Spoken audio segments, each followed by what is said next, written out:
ಏನು ಗುರು ಇದು ಕೋಡಿಂಗು ಎಷ್ಟು ಹೊಡೆದ್ರು ಯಾರ್ಯಾರ ಬರ್ತಿದೆಯಲ್ಲ. ನನ್ನ ಕೈಲಂತೂ ಈ ಕೋಡಿಂಗ್ ಮಾಡೋಕ್ಕಾಗಲ್ಲ ಗುರು. ನಿಮಗೂ ಕೂಡ ಈ ಒಂದು ಕೋಡಿಂಗಲ್ಲಿ ಇಂಟ್ರೆಸ್ಟ್ ಇಲ್ವಾ? ಡೋಂಟ್ ವರಿ, ನೀವು ಈಗಲೂ ಕೂಡ ನಾನು ಹೇಳೋ ಈ ಒಂದು ಟಾಪ್ 4 ಜಾಬ್ಸಲ್ಲಿ ಒಂದು ಹೈ ಇನ್ಕಮ್ ಕೆರಿಯರ್ನ ಬಿಲ್ಡ್ ಮಾಡ್ಬೋದು. ಮೊದಲನೇದಾಗಿ ಬಂದು UI/UX ಡಿಸೈನ್.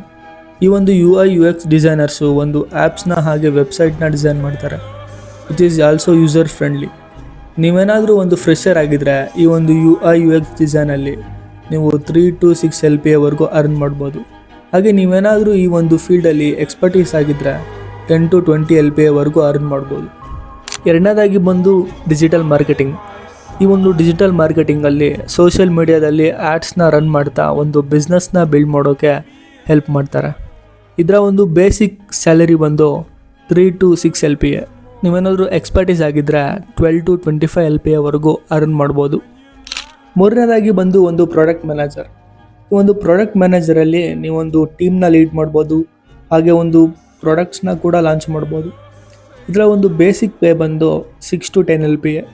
ಹಾಗೆ ನೀವೇನಾದರೂ ಒಂದು ಎಕ್ಸ್ಪರ್ಟೀಸ್ ಆಗಿದ್ದರೆ ಈ ಒಂದು ಫೀಲ್ಡಲ್ಲಿ 20 to 40 LPAವರೆಗೂ ಅರ್ನ್ ಮಾಡ್ಬೋದು. ಸೊ ಕೊನೆಯದಾಗಿ ಬಂದು ಒಂದು ಬಿಸ್ನೆಸ್ ಅನಲಿಸ್ಟ್. ಈ ಒಂದು ಬಿಸ್ನೆಸ್ ಅನಲಿಸ್ಟಲ್ಲಿ ನೀವೊಂದು ಕಂಪ್ನಿಯ ಒಂದು ಡೇಟಾನ ಸ್ಟಡಿ ಮಾಡ್ತಾ, ಹಾಗೆ ಒಂದು ಕಂಪ್ನಿಯಲ್ಲಿ ಒಂದು ಪ್ರಾಬ್ಲಮ್ನ ಫೈಂಡ್ ಔಟ್ ಮಾಡಿ ಅದಕ್ಕೆ ಒಂದು ಸೊಲ್ಯೂಷನ್ನ ಫೈಂಡ್ ಔಟ್ ಮಾಡೋದೇ ಈ ಒಂದು ಬಿಸ್ನೆಸ್ ಅನಾಲಿಸ್ಟ್. ನೀವು ಈ ಒಂದು ಫೀಲ್ಡಲ್ಲಿ ಒಂದು ಕೆರಿಯರ್ನ ಬಿಲ್ಡ್ ಮಾಡ್ತೀವಿ ಅಂದರೆ ಬೇಸಿಕ್ ಸ್ಯಾಲರಿ ಬಂದು 3 to 6 LPAವರೆಗೂ ಅರ್ನ್ ಮಾಡ್ಬೋದು. ಹಾಗೆ ನೀವೇನಾದರೂ ಒಂದು ಎಕ್ಸ್ಪರ್ಟೀಸ್ ಆಗಿದ್ದರೆ ಈ ಒಂದು ಫೀಲ್ಡಲ್ಲಿ 10 to 20 LPAವರೆಗೂ ಅರ್ನ್ ಮಾಡ್ಬೋದು. ಸೊ ಇನ್ನೇನು ತಡ, ಈ ಒಂದು ಸ್ಕಿಲ್ಸು ಮಾರ್ಕೆಟಲ್ಲಿ ತುಂಬ ಡಿಮ್ಯಾಂಡಲ್ಲಿದೆ. ಹಾಗೆ ಈ ಒಂದು ಸ್ಕಿಲ್ಸ್ನ ಕಲ್ತ್ರೆ ನೀವು 9 to 5 ಜಾಬ್ಸ್ಗಿಂತ ತುಂಬ ಅರ್ನ್ ಮಾಡ್ಬೋದು.